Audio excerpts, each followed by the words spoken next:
algumas similaridades que eu fui tendo, e por isso eu disse, não, eu tenho que fazer um vídeo sobre isso. E aí eu tô aqui para falar de mim, mas trazendo a Fernanda para essa análise. Então, ao mesmo tempo que eu tô me analisando, eu tô analisando a Fernanda, e eu quero trazer outro tipo de análise, que é como as pessoas reagem a uma pessoa que é diferente e pensa diferente, sente diferente. A forma como as pessoas entrevistam a Fernanda, algumas, eu penso que essas pessoas ficam o tempo todo circulando ali nessa mesma coisa. Mas se você não sente assim, tentando trazer quadros de situações, mas uma criança passando por isso, e se sua mãe morrer, pra tentar tirar da Fernanda alguma empatia, alguma tristeza, assim, né? E não simplesmente em tentar entrar no mundo dela sem esse julgamento moral baseado em escrituras, né, da sua religião, sem esse filtro. Mas eu consigo enxergar sem esse filtro, porque eu já abandonei há muitos anos esse filtro, graças ao universo, e eu consigo entender o viés. Eu quero trazer muita coisa aqui, eu acho que não vai ficar só para esse vídeo. E aí, meu povo, como é que vocês estão? Eu espero que vocês estejam bem. Esse é um vídeo diferente que eu quero trazer aqui pro canal. Eu vou fazer aqui um react, ou seja, vou reagir a uma entrevista da Fernanda Fischer, ou seja, ela é entrevistada. Fernanda é uma moça de 27 anos que se diz psicopata e que ela tem esse laudo. Ela tem o relatório, então eu vou assumir que ela tem, né, esse laudo, que na realidade é transtorno antissocial. Deixa eu só verificar aqui para poder a gente seguir em frente.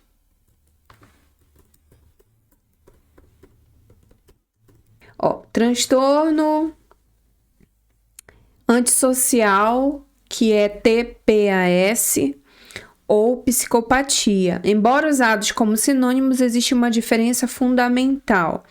O transtorno de personalidade antissocial, TPAS, é um diagnóstico médico oficial centrado em comportamentos, como violar regras e leis. É o que está dizendo aqui, né? E a psicopatia é um conceito clínico que avalia traços de personalidade e frieza. Bom, eu não quero entrar em detalhes aqui, porque não é a minha área psicologia. Eu não sou psicóloga e nem psiquiatra. Embora eu estude comportamento humano, já tenho aí uma caminhada de mais ou menos 15 anos de desenvolvimento humano, e eu quero trazer aqui a minha visão sobre psicoterapias que eu estudei, que eu trabalhei, apliquei. O foco, né, do meu estudo inicialmente sempre foi para mim, porque para mim não era suficiente eu ir para uma consulta com psicólogo e só ficar falando sobre minha vida e não ter nenhum método, nenhum caminho para mudar o meu comportamento. Então, eu tô falando do início da minha trajetória como alguém que gosta dessa área do comportamento humano, do porquê que eu ingressei e para quê. Então, eu não morava no Brasil, morava na Holanda, tinha 21, quando eu comecei a identificar que em consultório na Holanda não era suficiente quando eu perguntava o que fazer com essas situações que eu me encontrasse. A pessoa que era especializada não me falava nada, só escrevia e anotava. Depois de um tempo, eu encontrei uma psicóloga holandesa e essa psicóloga aplicava psicoterapias. E foi aí onde eu comecei a estudar e percebi que algumas psicoterapias a gente pode estudar mesmo sem ser formado em psicologia. Então isso para mim abriu um horizonte. Ela aplicava em mim EMDR. Isso há muitos anos, tá, gente? Eu não sou novinha. Isso foi bem no início ali, quando a MDR começou a ser disseminado, então ainda não era algo muito aceito, e ela me explicou antes de aplicar em mim. Ela falou que era um método novo, e ela explicou tudo direitinho, o funcionamento.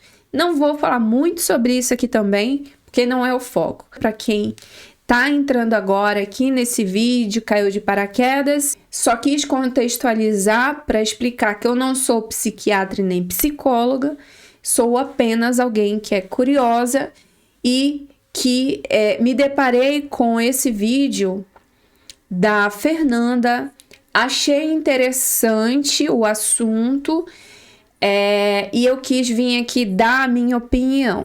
E para orientar você que está me assistindo, esse vídeo não é para você que é evangélico. Se você é evangélico cristão, você não é o meu público-alvo. Esse tipo de assunto que eu vou falar aqui, a forma como eu vou abordar não é através de visão evangélica. Eu não sou evangélica, tá? E não precisa vir pregar para mim, porque eu já fui evangélica, já fui pregadora, já passei por toda essa jornada de muitos anos. Não foi no modismo de hoje, foi mesmo numa época em que não havia redes sociais e que eu era uma pessoa dedicada. Então eu já conheço todo, não precisa vir aqui falar. Inclusive, os comentários vão passar por um filtro. Então, se você vier colocar alguma coisa de Deus, vir criticar aqui a Fernanda, ou me criticar, ou qualquer outra coisa sobre esse assunto, trazendo a sua visão religiosa, principalmente cristã, porque eu não vejo outras religiões comentando. Eu até gostaria de ver outras religiões falando, né? Principalmente budista, assim, o espiritismo, né? Até ateu também, que não tem religião, que se assemelha um pouco mais à minha visão ali, o ateísmo, apesar de eu não ser totalmente ateia. Mas enfim. Dito isso, dado o recado direcionado ao público, fiz toda a contextualização, agora sim, vamos reagir sobre a Fernanda. Para quem quiser ir ver a entrevista, eu vou citar o canal na descrição. É psicopata? Ou será que é uma criança rebelde por traumas, enfim, feridas, enfim? Enfim, fica à vontade. Bom, a entrevistadora pergunta como foi que a Fernanda chegou a esse diagnóstico. Como foi a trajetória dela quando criança. E é sobre isso que ela vai falar. Muito obrigada. Então, o meu diagnóstico eu demorei bastante para chegar ali num consenso, né? Porque na minha adolescência, ali em torno dos meus 14, 15 anos, eu fui diagnosticada como bipolar. Foi quando eu procurei a primeira vez um psiquiatra, né? Porque eu estava tendo comportamentos muito agressivos. E, na verdade, isso acontece desde a infância, acontecia, né? Só que quando eu cheguei nessa fase da adolescência, piorou bastante. Então, foi quando pela primeira vez eu procurei e recebi esse diagnóstico. Então, eu comecei a fazer todo o tratamento, a medicação e tal. Porém, eu via que não estava ali resolvendo muito, entendeu? Mas, enfim, eu deixei, falei, deve ser assim mesmo, né? Aí tá, aí quando eu tava em um relacionamento, né, inclusive no exterior, morando no exterior, o meu parceiro, por alguns comportamentos meus, me convenceu a ir procurar mais uma vez uma opinião de um psiquiatra. E como eu queria manter a relação que me interessou, quero comentar aqui já sobre essa parte inicial. Em uma outra entrevista que eu assisti da Fernanda, ela fala sobre os pais dela ter mimado ela demais. E eles tentavam suprir a parte afetiva que eles não demonstravam, não eram carinhosos, de forma material. Ela fala que o pai dela, ele tem traços narcisistas, comportamento narcisista, só que não diagnosticado. Também, nessa outra entrevista que eu vi, a Fernanda falou, né, sobre a mãe, que a mãe também tem traço narcisista, só que é aquela, digamos, passiva, né? Ela é aquela que é a vítima e usa isso, mais ou menos assim. Eu também não vou nem me aprofundar aqui para não falar besteira. Certo. Então, ela tem esse ambiente. Por que que eu gostei de ver os vídeos da Fernanda? Porque, obviamente, eu me identifiquei de uma outra forma. O meu caso eu já sinto as emoções de forma muito intensa, como, por exemplo, o medo, a tristeza, essa coisa que ela fala de não ligar para o que os outros falam.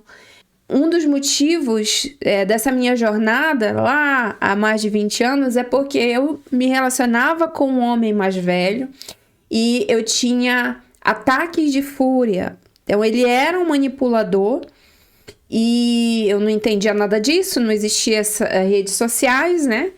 E a minha forma de reagir, eu ia guardando, me vitimizando, e até que eu tinha ataques de fúria. Eu tenho aqui marca na minha mão, porque eu fui para o hospital, porque eu bati, né? Eu fui dar um tapa na porta de vidro e ultrapassou, quebrou a porta de vidro e isso aqui meu abriu. Acho que não vai dar para ver aqui, mas tem assim uma cicatriz aqui. Eu fui procurar, né? Não recomendado por ele, mas eu fui porque eu não queria mais reagir dessa forma.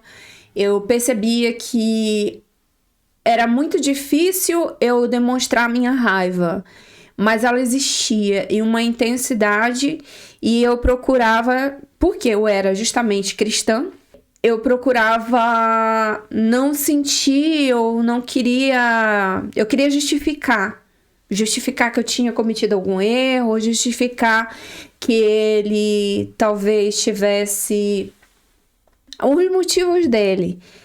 Então, nessa relação específica que eu tô falando, onde eu iniciei aí a minha busca, quando eu ouço o que a Fernanda tá falando, é diferente também o meu contexto de criação, né? Eu fui adotada, mas adotada porque a minha mãe não tinha como me criar, e aí eu acabei sendo aquele tipo de adotada que tem muito no Brasil, né? Aquela, vamos pegar aqui essa menina para criar, é uma sobrinha, é uma agregada. Eu acho que é mais agregada do que adotada, né? Então, foi um ambiente não tão favorável para mim. Eu vivi num ambiente mais violento, tá? Inclusive, eu tenho até problema para falar sobre isso, porque se um dia essas pessoas, elas têm problemas que eu fale sobre a minha vida, né? É a minha vida, é a minha infância, é a minha experiência, mas eu me sinto, muitas vezes, para falar sobre isso, eu me sinto podada, eu me sinto intimidada. E outra vez eu falo sobre isso, tá? Mas eu procuro, sabe assim, ficar floreando a minha infância e adolescência, o que eu passei, e só quem sabe é nos bastidores. Quem me conhece sabe, mas quem convive comigo, obviamente todos os terapeutas que passaram pela minha vida, enfim. É algo que está em relatórios e relatórios e relatórios de psicólogos, psicoterapeutas, né? Então, eu vejo essa diferença. Então, ela não teve um ambiente no qual ela diz que sofreu violência, certo? Então, a gente já começa a perceber aí que ela tinha ataque de fúria, eu tinha ataque de fúria. Mas o meu ataque de fúria, o que muito foi explicado foi por eu tentar suprimir, né? Evitar sentir essas emoções. Obviamente que hoje eu tenho um relatório de TDAH, e hiperatividade e impulsividade, então a sensibilidade é a flor da pele. Também há aqui altas habilidades, né? Então essa dupla excepcionalidade aqui, e que a coisa mais marcante, que é o que ninguém comenta quase da área que fala sobre TDAH, é sobre essa alta intensidade. E aí ela fala sobre a bipolaridade, que ela foi diagnosticada aos 15 anos com bipolaridade. Também vi uma semelhança e terminei por questões de agressividade, violência nesse relacionamento, que durou 2 anos. Depois de alguns meses eu novamente ingressei em um outro relacionamento com um homem mais velho, holandês e blá blá blá. E geralmente são pessoas extremamente inteligentes, com muitas formações acadêmicas. Eu tinha essa fixação nisso, né? E por serem mais velhos, eles tinham essa capacidade de manipulação. Então, nesse segundo relacionamento, comecei também a ter esses episódios de raiva.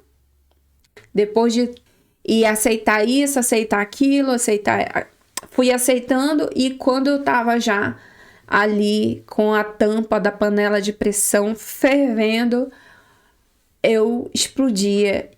E é engraçado que ela falou, né, que no relacionamento dela, o companheiro dela pediu que ela procurasse uma ajuda, né? E foi assim que ela foi atrás, e aí foi quando ela teve o diagnóstico de psicopatia.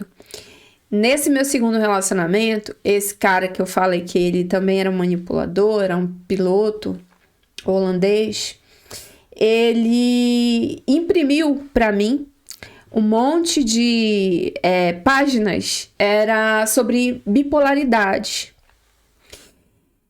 Ele queria me diagnosticar. Ele era formado em economia, ele era piloto, né, de avião, e estava se formando em direito também, fazendo a universidade de direito em Den Haag.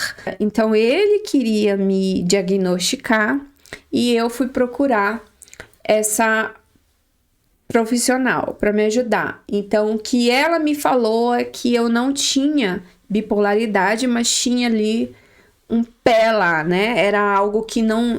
Ela me apontou uma linha ali, ela fez alguns testes comigo, enfim. E foi quando ela me explicou que...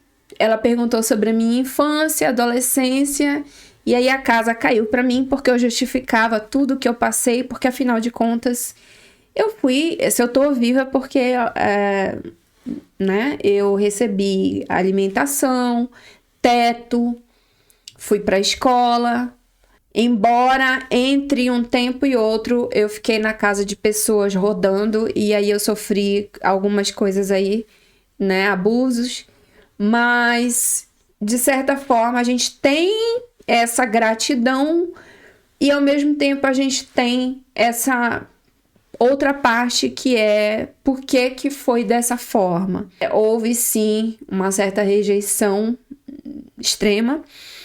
Então eu fui entender melhor o meu passado e não mais justificar o que foi feito para mim, porque afinal de contas era uma criança, né?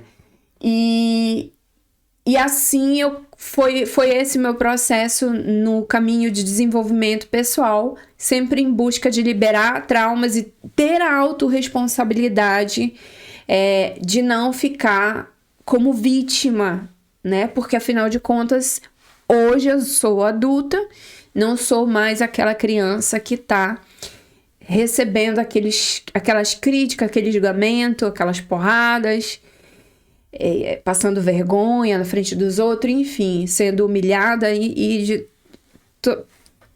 tudo, né? E tudo que aconteceu. Então eu não sou mais essa criança.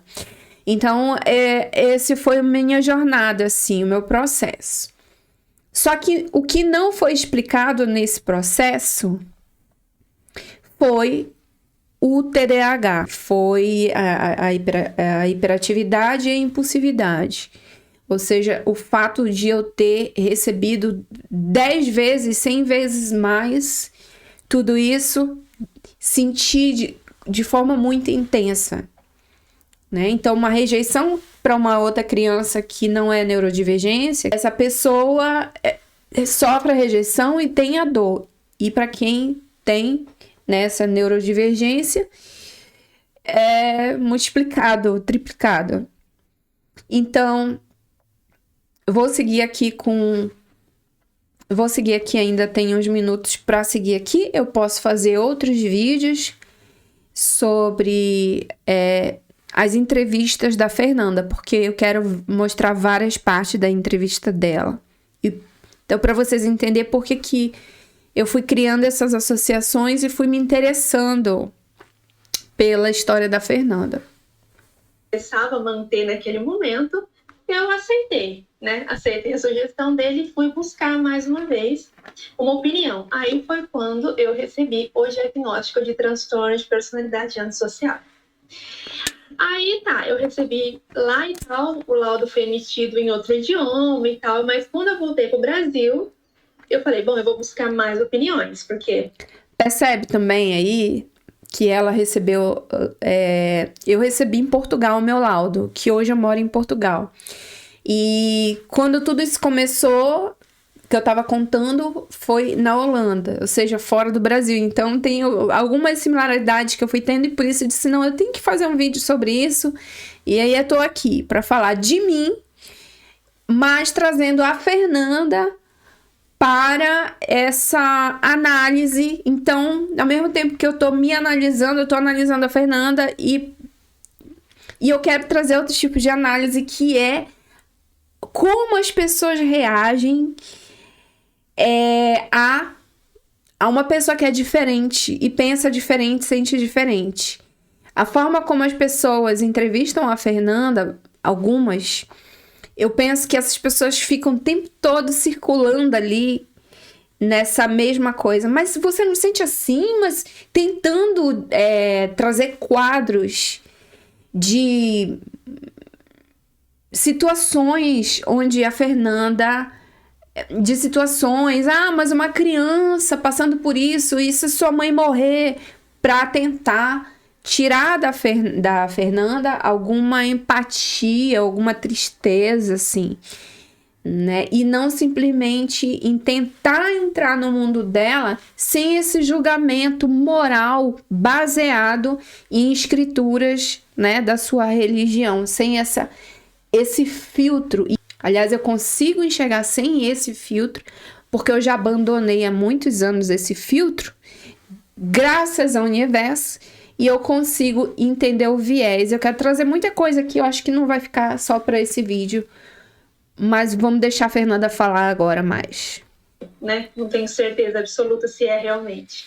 Então, eu busquei a opinião de mais 2 ou 3 psiquiatras, e todas deram a mesma conclusão. Né? Então foi assim que eu descobri, porque antes eu não fazia ideia do que era isso, nem sequer, eu não me interessava por esses assuntos. Foi mais de um eu escutava profissional falar, mas não entendia o que significava. E como foi quando falaram isso para você, qual foi sua reação? Então, a reação é mais ou menos aquela coisa assim, porque na minha cabeça eu sempre fui normal, não tinha nada de errado comigo, eu era normal, inclusive até hoje eu tenho essa sensação de que eu sou normal, e não tem nada errado comigo. Então foi meio uma dissonância, assim, sabe? Tipo, mas como assim? Sabe? É aquela coisa meio que você demora um pouco para assimilar. Só que depois que eu recebi o diagnóstico, eu comecei a pesquisar sobre o assunto, estudar um pouco mais sobre isso, ler bastante, ouvir relatos, inclusive, de pessoas diagnosticadas. E aí eu comecei a mais ou menos aceitar a ideia ali, de certa forma. Mas mesmo assim, até hoje, para mim, na minha cabeça, eu sou normal, não tem nada de errado comigo, entendeu? Sim, mas assim, vamos analisar no profundo, que eu gosto no profundo. Ok, você não sabia, você nem se importava com esse diagnóstico, ok, não tinha interesse em saber, ouviu falar, tal. Mas você se percebia diferente das outras pessoas? Você comentou na adolescência com as amigas que elas tinham os namorados, e você conta um pouco disso, começando a tua infância, se você puder, né? As coisas que hoje você consegue ver que já era relacionada à psicopatia. Na minha infância, eu era extremamente, assim, desafiadora e opositora, muito rebelde. Demais, dentro de casa. Eu não podia. não podia responder, que eu levava um tapa na minha boca, na minha cara. Então, eu não... Por que que eu tô falando isso? Porque eu não sei se eu era uma opositora, porque eu não podia ser. Então, eu não tive esse espaço. É por isso que eu quero trazer isso de uma forma mais analítica, porque isso não é muito falado, não é muito explorado dentro dessas entrevistas, porque ela tem um ambiente favorável para que ela manifeste esses comportamentos. Ou seja, os pais foram muito permissivos, porque existe ali os extremos. Então, ela tá falando de um extremo, a minha experiência pessoal tem um outro extremo, eu sou mãe, né? E a forma como eu educo a minha filha, ela não é uma forma permissiva. Ou seja, quando ela fala que ela podia fazer o que queria, então assim, a minha filha dentro de casa, ela tem a liberdade de manifestar raiva, de manifestar tristeza ou contexto. Ela é uma pessoa questionadora, mas ela respeita, ela não tem essa liberdade toda aí, essa permissividade. Então, a minha filha já tem esse meio termo aqui, que volta a falar. Os pais da Fernanda deixaram, a pergunta já seria outra, né? Porque a gente não tem os relatos dos pais da Fernanda. A gente tem o ponto de vista dela. Será que se eles tivessem tido mais pulso firme, aí talvez ela iria mascarar, né? Melhor isso. E aí ela foi nos relacionamentos e continuou levando esses comportamentos para o relacionamento. Porque se o pai e a mãe aceitavam, então as outras pessoas vão ter que aceitar também. Acho que poderia ser melhor aprofundado e abordado. Eu abordaria melhor, mais ainda esse assunto com ela. Exploraria isso com ela. E eu tinha um comportamento, assim, muito interessante desde criança, que inclusive perdura até hoje, que é, dentro de casa, eu era ali totalmente rebelde, e fora de casa eu conseguia manter uma outra fachada. Eu era outra pessoa. Viu? Na igreja, na escola, em público, eu era ali a garota exemplar. Uau. E dentro mascarada. de casa, eu era extremamente rebelde. Eu não aceitava ordens. Os meus pais, tipo assim, né, queria que eu cumprisse ali regras, ordens. De criança, por exemplo, a minha mãe queria colocar tal roupa em mim, tal sapato, e eu não queria aceitar. Eu queria que tudo fosse do meu jeito, na hora que eu queria, como eu queria. Né? Então, eu era extremamente, assim, não aceitava nada. Nada que vinha no meu pai e da minha mãe. E quando eu fui crescendo, assim, né, numa fase ali entre os meus 6 aos 9 anos de idade, eu me tornei extremamente, assim, eu falava muito palavrão. Eu xingava demais, principalmente os meus pais, assim, muito. Entendeu? Palavrões, assim, extremos, assim. Do nada? Ou eram momentos que eles falavam alguma coisa? Da onde vinha? Dá exemplos para eu entender melhor. Principalmente frustração. Quando eu me frustrava com algo. Minha mãe dava uma bronca, falava alguma coisa que eu não podia fazer tal coisa, ou qualquer coisa que ali me desafiasse. Tudo que me desafiasse, que desafiasse a autoridade que eu queria ter dentro de casa. Então, aí eu reagia de maneira muito agressiva. Então, eu sempre, sabe, reagia assim, desde criança. E aí, na adolescência, isso foi piorando. Foi piorando cada vez mais, principalmente a parte da agressividade, né? E na escola, como eu disse, eu era tinha uma imagem totalmente diferente de dentro de casa, né? Era ali a garota exemplar, porque desde criança eu aprendi que se eu fosse exatamente igual eu era em casa, lá fora, eu ia ser punida, né? Então eu aprendi que eu tinha que ali manter uma outra imagem ali para, né, evitar punições. Então, na fase da adolescência, ali na escola, sempre fui, assim, razoavelmente normal. Tinha uma ou duas melhores amigas, sempre ali próximas minhas. Não participava de grupos, essas coisas. Nunca estava assim, extremamente metida com todo mundo, mas sempre tinha ali, né, uma ou duas melhores amigas.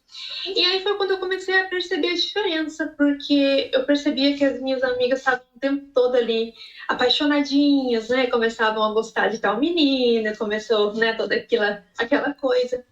E eu via que eu não sentia nada disso. Eu via que, tipo assim, era como se elas estivessem falando outra língua pra mim, sabe? Eu podia olhar um menino, achar um menino bonito, mas, tipo assim, eu não sentia aquele interesse genuíno, aquela paixão, aquela coisa, sabe? Nunca tive. Então eu percebia que era totalmente diferente nessa questão. Foi aí que eu comecei a me ligar.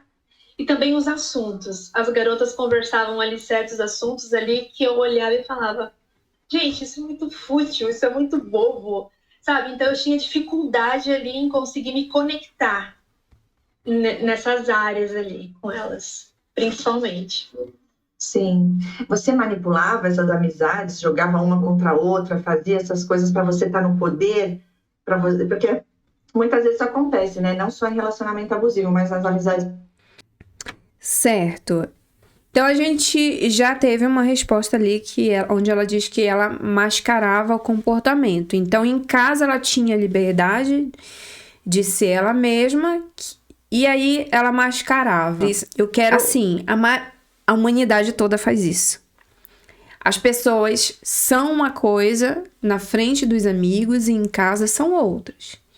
Eu vi muita gente ser legal, doce, carinhoso e em casa o pau comia. Era só ignorância, era opressão, entendeu? Então, assim, isso daí tem um monte de gente que é mais vi na vida foi isso. E, no entanto, não tem laudo, né, de psicopatia, ou seja, isso não seria uma característica assim isolada, né?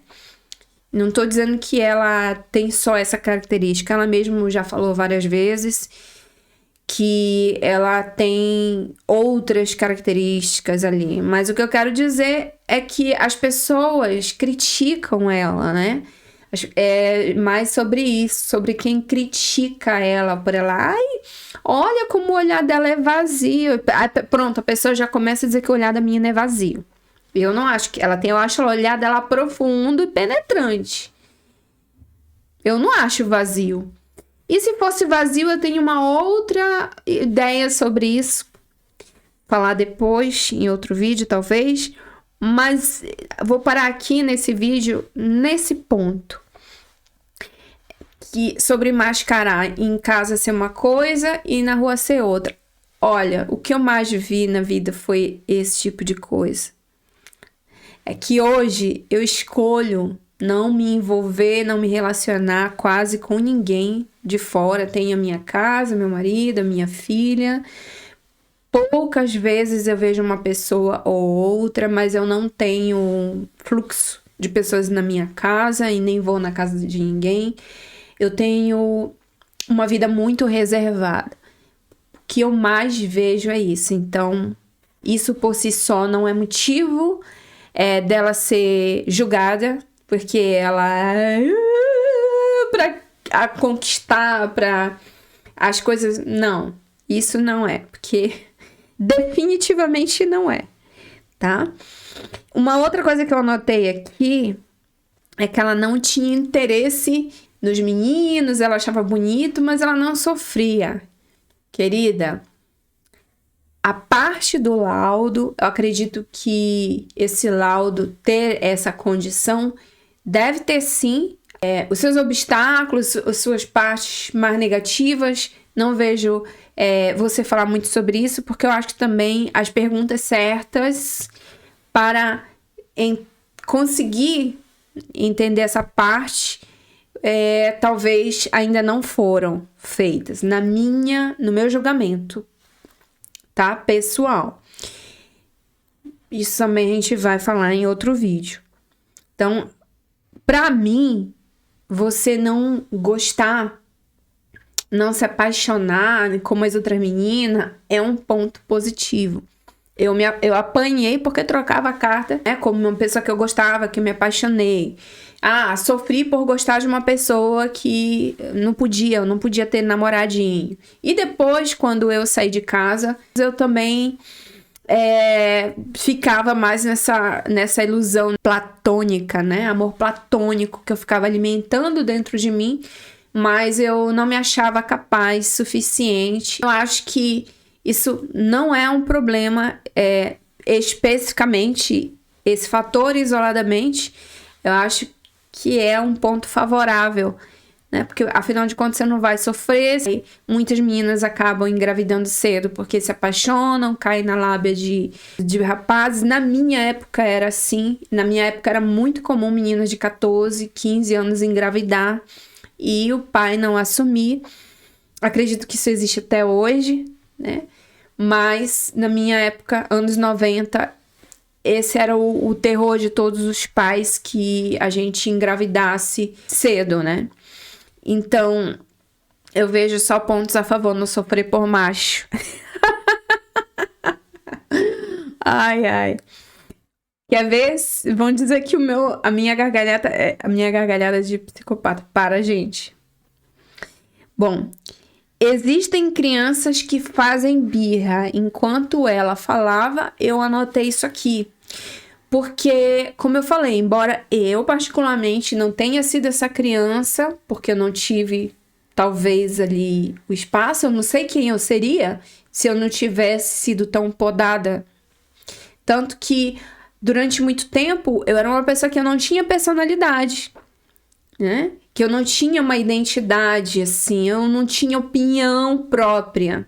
Hoje eu sou cheia das opiniões, mas me custou muito desenvolver tudo isso.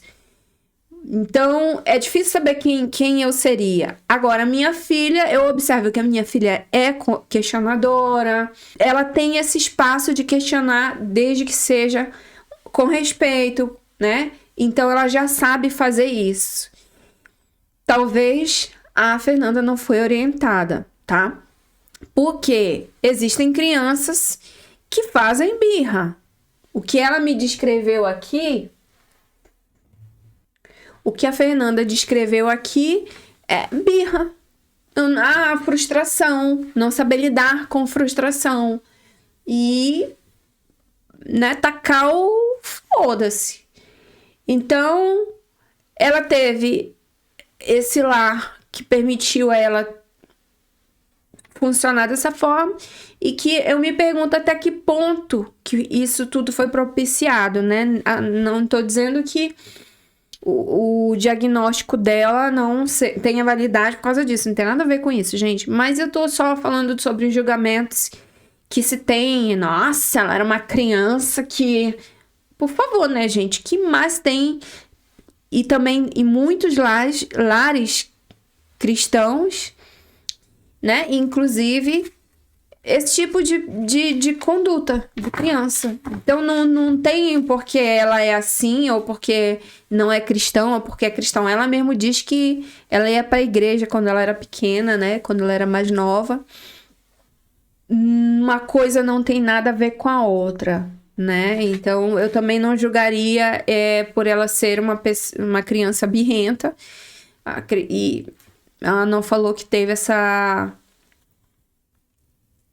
castração, né, digamos assim, esse impedimento, que talvez fosse necessário ensinar essa criança a ter limites, a canalizar essa raiva e essa força, né, a ela compreender melhor. Então, ela não teve isso, certo?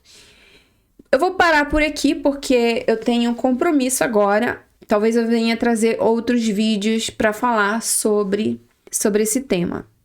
Então, um beijo, obrigada por ter ficado até aqui. Tchau, tchau.